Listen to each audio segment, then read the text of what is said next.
દાહોદમાં ભાજપના બક્ષીપંચ મોરચાના ઉપપ્રમુખે કરી છે દાદાગીરી। દુધિયા ગામની 2 મહિલા સહિત એક શખ્સને માર મારવામાં આવ્યો। ઉપપ્રમુખ સહિત 3 લોકોએ ભેગા મળીને આ શખ્સને માર માર્યો। માર મારીને જાનથી મારી નાખવાની ધમકી પણ આપી। મારા માણસો સામે ખોટી ફરિયાદ કેમ કરાવીને કહીને માર માર્યો હતો। ભોગ બનનાર મહિલાએ પોલીસમાં ફરિયાદ નોંધાવી છે। બક્ષીપંચના ઉપપ્રમુખ કનુ પ્રજાપતિ સામે ફરિયાદ, અન્ય એક મહિલા સહિત 2 લોકો સામે ફરિયાદ નોંધાઈ છે। હેમલ અમારી સાથે જોડાઈ ગયા છે। હેમલ, જણાવશો, દાદાગીરી કરી છે, માર મારવામાં આવ્યો છે 2 મહિલા સહિત એક શખ્સને, ત્યારે ફરિયાદમાં કોનું નામ સામે આવ્યું?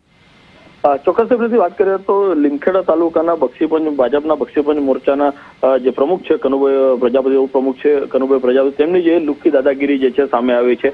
એક મહિલા સહિત એક ઇસમને 3 ઇસમોએ ભેગા મળીને માર માર્યો હોવાની જે ઘટના જે છે સામે આવી છે। સમગ્ર ઘટના એવી છે કે દાહોદ જિલ્લાના બક્ષીપંચના ઉપપ્રમુખ કનુભાઈ પ્રજાપતિ સહિત એક મહિલા તેમજ અન્ય એક ઇસમે ભેગા મળી પોતાના સમાજની જ 2 મહિલાઓ અને એક પુરુષને માર મારી જાનથી મારવાની ધમકીઓ પણ અગાઉ પણ તેમના દ્વારા માણસો પર એટ્રોસિટી ખોટી ફરિયાદ કેમ કરાવી તેમ કહી કનુભાઈ પ્રજાપતિ સહિત અન્ય 2 ઇસમોએ માર માર્યો હોવાની જે છે ઘટના સામે આવી છે। મિત્તલબેન પ્રજાપતિ, કાંતાબેન પ્રજાપતિ અને ચંદુભાઈ પ્રજાપતિને ભાજપના નેતા કનુભાઈ પ્રજાપતિ સહિત 2 ઇસમો સામે જાનથી મારી નાખવાની ફરિયાદ પણ નોંધવામાં આવી છે। આભાર તમામ વિગતો માટે।